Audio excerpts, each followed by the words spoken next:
Imagine a city where streets turn red with blood, where human lives lose their value overnight, and where brutality becomes a chilling everyday reality. This is not fiction. This was the grim fate of Nanjing, a city in China, during one of the most horrifying events in human history. Today, we will uncover the dark truth of the Nanjing Massacre, a tragedy whose echoes still haunt the world, and a stark reminder of how humanity can slip into unimaginable cruelty. To truly understand the horrors that unfolded in Nanjing, it is important to first explore why Japan decided to invade China in the first place. This was not a sudden act, but rather a calculated decision driven by ambition, desperation, and the pursuit of power.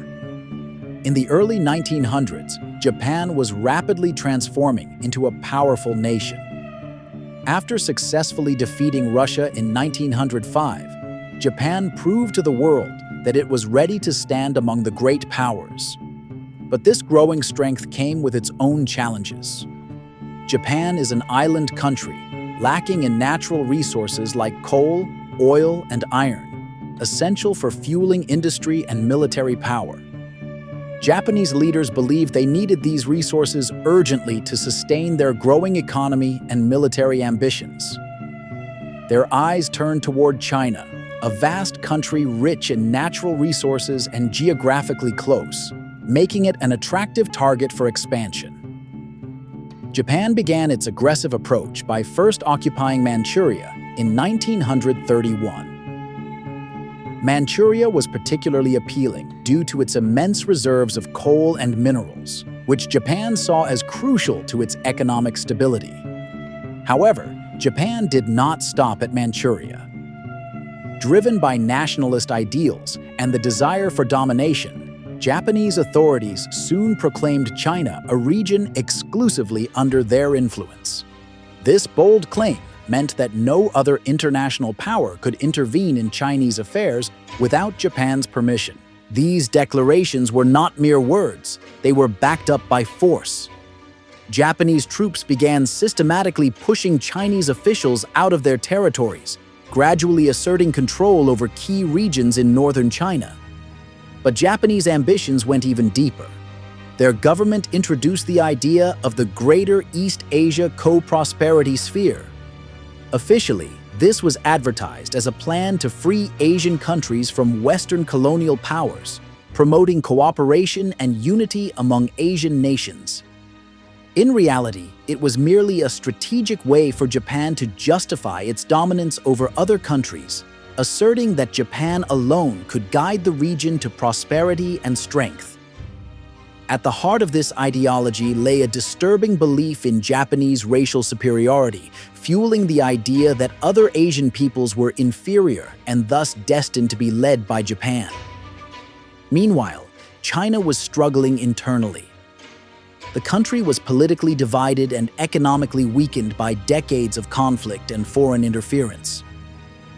The ruling nationalist government, led by Chiang Kai-shek, faced numerous internal threats, including the rise of the Chinese Communist Party. This internal chaos made China appear vulnerable and easy prey for Japan. By 1937, tensions between China and Japan reached a boiling point. A minor incident at the Marco Polo Bridge near Beijing quickly escalated into a full-scale war. Although initially unplanned, this conflict soon spiraled out of control, setting the stage for unprecedented violence. The first major confrontation took place in Shanghai. The Battle of Shanghai lasted several months and became known for its extraordinary brutality. Chinese troops, despite lacking modern weapons, fought heroically against a technologically advanced Japanese army. This fierce resistance shocked the Japanese commanders, who expected a quick victory. Instead, they faced heavy casualties and severe frustration. This bitterness and exhaustion among Japanese troops would soon transform into something far more sinister. After the brutal fighting in Shanghai, the exhausted and angered Japanese troops marched swiftly toward Nanjing, the capital city of Nationalist China. Nanjing was not just any city. It symbolized China's national pride and political power. The Japanese military saw its capture as the final blow needed to destroy Chinese resistance completely. Before the Japanese army reached Nanjing, the Chinese leader, Chiang Kai-shek, faced an incredibly difficult choice. He knew that his army was weakened and would probably lose another direct battle. So, Chiang decided to withdraw most of his trained soldiers from Nanjing, leaving the city's defense mainly in the hands of poorly trained and inexperienced troops. However, at the same time, Chiang also ordered that Nanjing must be held at all costs and did not allow civilians to evacuate officially. This contradictory decision left thousands of innocent people trapped in a city that was about to face unimaginable horrors. As the Japanese troops approached Nanjing, reports of terrible violence began to emerge. Villages and towns along their route were destroyed, and the civilians living there faced shocking brutality. Entire families were killed, homes were burned, and women faced horrific assaults. These acts of violence hinted at what was soon to come in Nanjing. On December 13, 1937, the Japanese Imperial Army finally entered Nanjing. The city's fall triggered immediate chaos. Thousands of Chinese soldiers and citizens tried desperately to escape, but panic quickly spread. Streets were jammed with terrified crowds trying to flee, but many escape routes were blocked. Soldiers and civilians alike were trapped inside the city walls, with no safe place to run.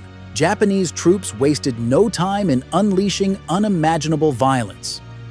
In the first days of their arrival, thousands of Chinese soldiers who had surrendered or tried blending into the civilian population were executed systematically. They were not just killed, they faced extreme cruelty. Many were shot in large groups, others were killed with bayonets, swords, or burned alive. Even soldiers who tried to hide among civilians were hunted down mercilessly. But the violence did not end with soldiers. Ordinary people, men, women, children, and elderly residents also faced unimaginable cruelty. Random killings became a daily occurrence. Innocent civilians were shot or stabbed simply for being at the wrong place at the wrong time, or for resisting demands from Japanese troops. Witnesses later described streets filled with bodies, blood running freely, and entire neighborhoods reduced to smoking ruins. One of the darkest aspects of the Nanjing Massacre was the horrific treatment of women and young girls. Estimates suggest tens of thousands of women were assaulted and abused by Japanese troops during the occupation of the city. This violence occurred openly, on streets, in public buildings, and even inside homes. No one was safe. Soldiers often kidnapped young women and held them captive, repeatedly assaulting them for days or even weeks. The cruelty reached levels difficult to imagine, including forcing family members to watch or participate in these brutal acts. Looting was also widespread. Japanese soldiers systematically robbed the city, stripping it bare of valuables and essential goods. Everything from money, jewelry, and household items was taken. Shops and markets were completely emptied and often burned afterward. Even high-ranking officers participated in this looting, showing a disturbing disregard for basic morality and human dignity. This violence was not just random acts by rogue soldiers, it was deliberate. Historical records clearly show that Japanese commanders gave direct orders encouraging ruthless actions against the city's population. Soldiers were explicitly told that nearly all adult Chinese men were enemies, regardless of whether they wore a uniform. These instructions set the stage for widespread slaughter and allowed soldiers to commit atrocities without fear of punishment. While all this was happening, a small group of brave foreigners stayed in Nanjing, creating what was known as the Nanjing Safety Zone. Led by John Robb, a German businessman, and Minnie Vautrin, an American missionary, these courageous individuals set up a protected area inside the city to shelter civilians from Japanese soldiers. Despite immense personal danger, They successfully saved thousands of lives by confronting Japanese troops, protecting refugees, and documenting the atrocities.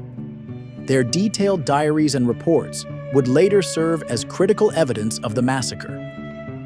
As Japanese troops entered the city, panic spread rapidly.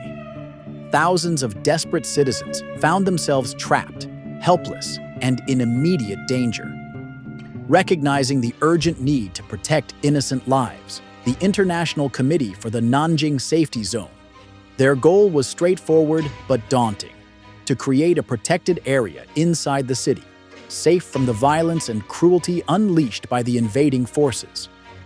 Two remarkable individuals stood out prominently in the establishment and defense of this zone: John Rabe and Minnie Vautrin.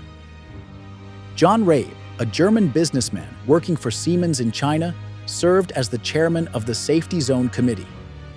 Although Rabe was affiliated with the Nazi Party, he defied all stereotypes by demonstrating extraordinary compassion. Deeply moved by the suffering around him, Rabe used his diplomatic connections to negotiate repeatedly with Japanese commanders. Through personal courage and determination, he saved thousands of lives, earning the nickname the Schindler of China.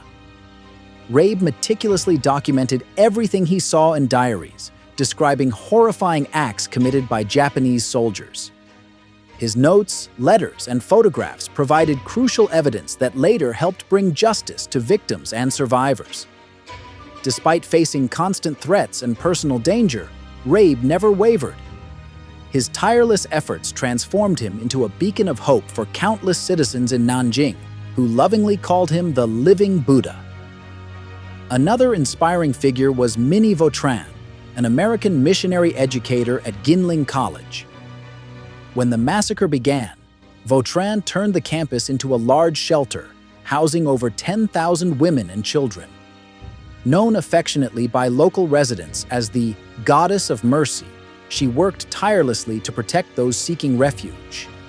Frequently confronting Japanese soldiers directly, Vautrin courageously intervened to stop assaults and kidnappings, often putting her own life at risk to protect others.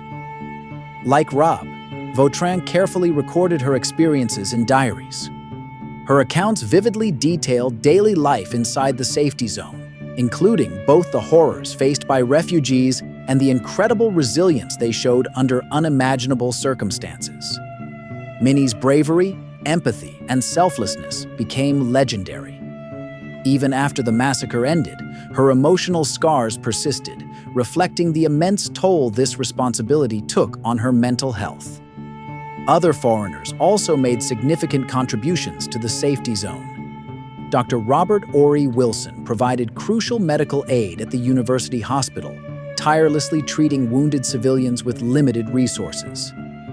Reverend John Magee, an American clergyman, bravely documented the atrocities through film and photographs, risking his life repeatedly to gather evidence. These courageous individuals formed a small yet powerful force, whose actions brought comfort and security to thousands amidst chaos and suffering.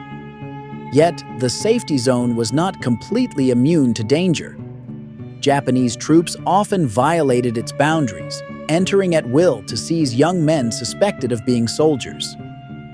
Hundreds of these individuals were executed immediately, even within this supposedly protected area. Safety zone police officers, assigned to maintain order, were also targeted and brutally killed by Japanese forces. Despite these constant threats, committee members like Rabe and Vautrin never abandoned their mission, continually advocating and pleading with Japanese commanders for respect of the neutral zone. By early 1938, Japanese authorities declared that order had been restored in Nanjing, a claim far from reality as atrocities continued. Eventually, the safety zone was dismantled. Many refugees were left vulnerable again, but the legacy of those who protected them endured. When John Rabe finally left Nanjing in February 1938, thousands of survivors knelt and wept, begging him not to leave. His departure was a deeply emotional moment, demonstrating just how essential these heroes had become to the people of Nanjing. the work of the Safety Zone Committee was critical, not only for immediate humanitarian relief, but also in documenting historical truth. The diaries and records of individuals like Rabe and Vautrin became essential evidence presented in war crimes trials after World War II. They ensured the atrocities committed in Nanjing would never be forgotten or denied. The horrors of the Nanjing Massacre ended, but the pain, suffering, and memories have lasted long afterward. After the war, the world faced the difficult challenge of bringing justice to those responsible and ensuring the tragic lessons of Nanjing were never forgotten. Yet, despite overwhelming evidence, acknowledging the massacre has remained deeply controversial, highlighting the complexities of memory, justice, and reconciliation. Immediately after World War II ended in 1945, global attention turned toward holding those responsible for wartime atrocities accountable. One of the main international efforts was the Tokyo War Crimes Tribunal, established in 1946. This tribunal closely mirrored the famous Nuremberg trials in Germany, aiming to prosecute high-ranking Japanese officials for war crimes, crimes against humanity, and crimes against peace. Among those brought to trial were Japanese military leaders responsible for the Nanjing atrocities. General Iwani Matsui, who led the assault on Nanjing, was convicted and sentenced to death. Another officer, Lieutenant General Hisao Tani, who directly participated in acts of murder and violence, was also found guilty and executed. These trials publicly revealed the horrors of Nanjing to an international audience, providing crucial recognition of the crimes committed. However, despite the extensive trials, acknowledgement and remembrance of the massacre have remained contentious issues, particularly between China and Japan. While most historians worldwide recognize the severity of Japanese atrocities in Nanjing, within Japan, the narrative has remained complicated and divisive. For decades, significant groups in Japan have downplayed or even denied that the massacre happened to the scale documented, calling it exaggerated or fabricated propaganda. Such denial, or even minimization, has caused deep pain for survivors and victims' descendants. The refusal by some to fully acknowledge historical responsibility has damaged relationships between China and Japan. These tensions have made reconciliation difficult, and the massacre remains a sensitive issue in diplomatic relations.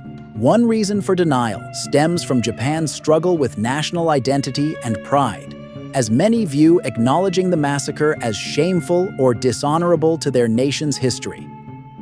Today, the Nanjing Massacre stands as a powerful reminder of humanity's potential for cruelty, but also the urgent need for vigilance, remembrance, and reconciliation. Ignoring or denying the past is dangerous.